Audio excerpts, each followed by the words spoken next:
వాసోక్లూసివ్ crisis and acute chest syndrome చూద్దాం. So sickle cell అనీమియాలో first వచ్చేసి వాసోక్లూసివ్ క్రైసిస్ అనమాట. సో వాసోక్లూసివ్ క్రైసిస్ అంటే ఏంటి అంటే వాసో అక్లూజన్ జరుగుతుంది బేసిక్గా, ఎందుకంటే because of the accumulation of the sickle cells. So దానివల్ల ఇష్కీమియా జరుగుతుంది. Okay, and ischemia will release those inflammatory mediators resulting in severe pain అనమాట. సో ఈ పెయిన్తోని పేషెంట్ ప్రజెంట్ అవుతారు ఇన్ వాసోక్లూసివ్ క్రైసిస్. ఓకే, సో ఈ blockage అనేది స్మాల్ బ్లడ్ వెసల్స్లో జరుగుతుంది అనమాట. So బేసిక్గా సిక్లింగ్కి కావాల్సిన ఫ్యూ థింగ్స్ ఏంటి అంటే లెస్ ఆక్సిజన్. ఎప్పుడైతే హెమోగ్లోబిన్ అన్ని ఆక్సిజన్స్తో బైండ్ అయి ఉంటుందో అది నార్మల్గానే ఉంటుంది, కానీ ఇది ఎంటీగా ఉన్నప్పుడు మాత్రమే, దీని సైడ్స్ ఎంటీగా ఉన్నప్పుడు మాత్రమే ఇది సికిల్ అయి ఉంటుంది అనమాట. సో అప్పుడు సికిల్ సెల్ హిమోగ్లోబిన్ అవుతుంది. సో బేసిక్గా hypoxia one of the reason అనమాట ఇట్లా సికిలింగ్ అవ్వడానికి. ఇంకా అదర్ దెన్ హైపాక్సియా యాసిడోసిస్లో కూడా ఇట్లా సిక్లింగ్ జరుగుతుంది అనమాట, అసిడోటిక్ ఎన్వైర్న్మెంట్లో కూడా. అది కాకుండా స్లో బ్లడ్ ఫ్లో ఉన్నప్పుడు ఆక్సిజన్ అనేది లేకుండా ఎక్కువసేపు ఇట్లా ఎంటీ స్లాట్స్తోనే హెమోగ్లోబిన్ ఉండడం వల్ల అప్పుడు కూడా సిక్లింగ్ జరిగే ఛాన్సెస్ ఉందన్నమాట. ఇంకా స్లో బ్లడ్ ఫ్లో ఏ కండిషన్స్లో వస్తుంది అంటే డీహైడ్రేషన్ ఉన్నప్పుడు వాటర్ తక్కువ ఉంటుంది బ్లడ్లో. సో అది కొంచెం థిక్గా ఉండడం వల్ల థిక్గా ఉంటుంది and concentration of the RBCs కూడా ఎక్కువ ఉంటుంది అనమాట. సో అందుకని దానివల్ల సిక్లింగ్ వస్తుంది. డిహైడ్రేషన్ కాకుండా కోల్డ్ వెదర్లో ఏమవుతుంది, కోల్డ్ వెదర్లో వాజో కన్స్ట్రిక్షన్ వస్తుంది అనమాట. వాజో కన్స్ట్రిక్షన్ ఉంటే థిన్ వెసల్ నుంచే ఎక్కువ బ్లడ్ పోవాలన్నమాట. సో ఎక్కువ బ్లడ్ పోవాలి కాబట్టి సో అది కూడా one of the reason. And hypoxaemia అని అనుకునే కదా. ఇది కాకుండా స్ట్రెస్ అట్లాంటి వాటి వల్ల కూడా జరుగుతుంది అనమాట. So slow blood flow, acidosis, hypoxia, slow blood flow ఎక్కడ వస్తుంది, డిహైడ్రేషన్, కోల్డ్ వెదర్లో. ఇంకా అదర్ కండిషన్స్ వచ్చేసి స్ట్రెస్, అందులో కూడా వాజో కన్స్ట్రిక్షన్ అట్లా జరుగుతుంది. సో దానివల్ల వస్తుంది అనమాట. సో బేసిక్గా ఇది ఏ బ్లడ్ వెజల్స్లో ఎక్కువ జరుగుతుంది అంటే బోన్ మ్యారోలో ఎక్కువ జరుగుతుంది. ఎందుకు అంటే రీజన్ ఏంటంటే బోన్ మ్యారోలో ఈ బ్లడ్ ఫ్లో అనేది చాలా స్లోగా ఉంటుంది అనమాట. ఓకే, సో బ్లడ్ ఫ్లో అనేది చాలా స్లోగా ఉంటుంది బోన్ మ్యారోలో. సో దానివల్ల ఈ సిక్లింగ్ అనేది ఇక్కడ కామన్గా జరుగుతుంటుంది అనమాట బోన్ మ్యారోలో. So bone marrow of long bones of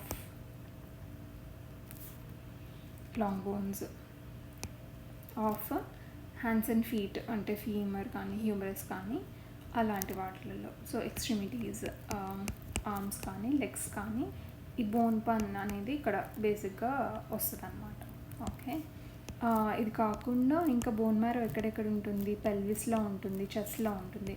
so అందుకని చెస్ట్ పెయిన్ వస్తుంది, ఇంకా చెస్ట్ పెయిన్ వస్తుంది, అబ్డామినల్ పెయిన్ కూడా వస్తుంది అనమాట. సో కాషన్ ఏంటి అంటే వాజో అక్లూసివ్ క్రైసిస్లో this chest pain is not always suggestive of vaso occlusive crisis అనమాట. ఈ చెస్ట్ పెయిన్ అనేది అక్యూట్ చెస్ట్ సిండ్రోమ్ స్టార్ట్ అవుతుంది అనే దానికి కూడా ఇండికేషన్ అనమాట. So that's why chest pain and vasoocclusive crisis are for that matter in the patient with sickle cell anaemia అనేది చాలా ఇంపార్టెంట్ అనమాట. అదర్ దెన్ పెయిన్ వీళ్ళకి కొంచెం లైక్ టయర్డ్గా ఉంటారు అండ్ ఫటీగ్ ఉంటుంది అండ్ మైల్డ్ ఫీవర్ ఉండొచ్చు, బట్ పెద్దగా స్వెల్లింగ్ కానీ ర్యాష్ కానీ అలాంటి సిమ్టమ్స్ ఏమి ఉండవు అనమాట. మెయిన్ పెయిన్ ఉంటుంది వాళ్ళకి. ఓకే, సో సికిల్ సెల్ అనేది సికిల్ అయిపోయి బ్లాక్ చేస్తుంది అనమాట. సో దానివల్ల ఏమవుతుంది, టిష్యూస్లో ఆక్సిజన్ అనేది తగ్గుతుంది అండ్ ఇష్కీమియా కూడా వస్తుంది అండ్ పెయిన్ వస్తుంది. సో మెయిన్గా పెయిన్ని ట్రీట్ చేయడానికి మనం ఐవి ఓపియాయిడ్స్ యూజ్ చేయాలన్నమాట, లైక్ ఐవి హైడ్రోమార్ఫోన్, డిలాడే లాంటివి. సో తర్వాత మళ్ళీ విస్కాసిటీ తగ్గించడానికి IV fluids, oxygen if the patient is hypoxic. ఒకవేళ ఇన్ఫెక్షన్ వల్ల ఇదంతా వచ్చి ఉంటే ఇన్ఫెక్షన్ ట్రీట్ చేస్తే బెటర్. సో ఇన్ఫెక్షన్ వల్ల ఏమవుతుందంటే ఇన్ఫ్లమేషన్ వస్తుంది కదా, అండ్ ఈ ఇన్ఫ్లమేషన్ వల్ల ఏం జరుగుతుంది అంటే అంత స్టిక్కీ అయిపోతాయి వెజల్స్, అంటే డబ్ల్యూబీసీ ప్లేట్లెట్స్ అనేవి ఎండోథీలియల్ సెల్స్కి అటాచ్ అయిపోతాయి అనమాట. అండ్ ఈ ఆర్బీసీ అనేది ఫ్రీగా మూవ్ అవ్వడానికి ఉండదు అనమాట, అక్కడే ఎక్కువ బ్లాక్ లాగా ఉంటుంది అనమాట. అండ్ బ్లడ్ ఫ్లో స్లో ఉంటుంది అండ్ అసిడోసిస్ వస్తుంది. సో అన్ని వాటిలో వాటన్నిటి వల్ల సిక్లింగ్ అనేది ఎక్కువ జరుగుతుంది. సో ఇన్ఫెక్షన్ ఉంది అంటే యాంటీబయాటిక్స్ ఇవ్వాలన్నమాట. సో ఇది ఎట్లా ప్రివెంట్ చేస్తాము అంటే అసలు హెచ్బిఎస్ అనేది తక్కువ ఉంటే దాన్ని ప్రివెంట్ చేయడం ఈజీ కదా. సో హెచ్బిఎఫ్ ఎక్కువ ఉంది బ్లడ్లో, సో అప్పుడు రాదనమాట. సో ఇది పెంచడానికి హైడ్రాక్సీ యూరియా అనేది ఇస్తాము. తర్వాత ఇన్ఫెక్షన్స్ ఏవి రాకుండా వ్యాక్సిన్స్ ఇస్తే బెటర్. ఇంకా అదర్ థింగ్ ఏంటంటే పిల్లల్లో ఆటోస్పినెక్టమీ ఉంటుంది కాబట్టి వ్యాక్సిన్స్ ఇస్తే pneumococcal vaccine, meningococcal vaccine, Hib అవి ఇస్తే ఆ ఇన్ఫెక్షన్స్ రాకుండా ఉంటాయి.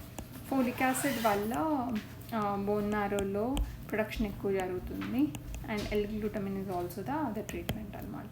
సో ఇది వాజో అక్లూజివ్ క్రైసిస్.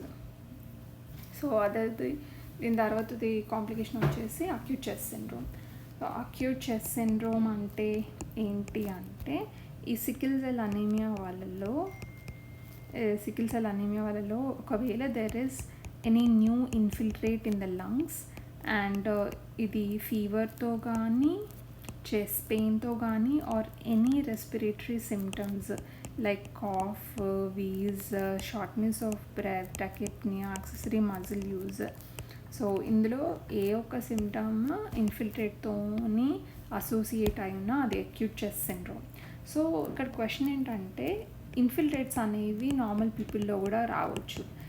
న్యూమోనియా వల్ల వస్తుంది, చాలా కండిషన్స్ వల్ల నార్మల్ పీపుల్లో కూడా ఇన్ఫిల్ట్రేట్స్ అనేవి రావచ్చు. కానీ ఎందుకు ఇన్ఫిల్ట్రేట్స్ ఇన్ సికిల్ సెల్ అనీమియాకి ఈ పేరు ఇచ్చాము, ఎందుకు why it's called acute chest syndrome instead of chest pneumonia అంటే even though acute chest syndrome are infiltrates in sickle cell anaemia are triggered by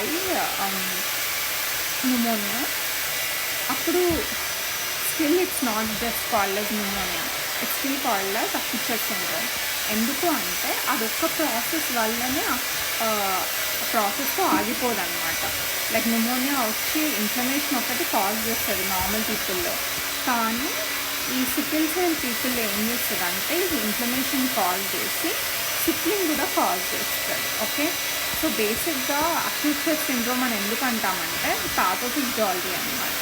అంటే sickling of cells is going on in lungs and which is resulting in అక్లూజన్ని మనం ఇన్ఫిల్ట్రేట్స్ లాగా చూస్తున్నాం అనమాట.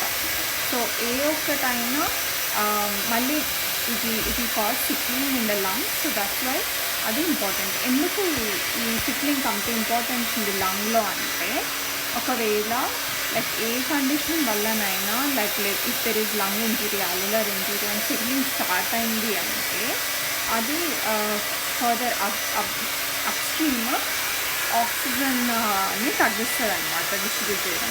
So ఇక్కడ hypoxia వస్తుంది. Hypoxia వచ్చడం వల్ల ఏమవుతుంది, ఆ టిష్యూ ఇష్యూమియాలోకి వెళ్ళిపోతుంది. సో ఇష్యూమియాలోకి వెళ్ళిపోయినప్పుడు అది ఇన్ఫ్లమేషన్ని కాజ్ చేస్తుంది అనమాట by releasing cytokines, TNF alpha కానీ, IL-1 కానీ, IL-6 కానీ. సో ఇవేం చేస్తాయంటే ఇంకా మళ్ళీ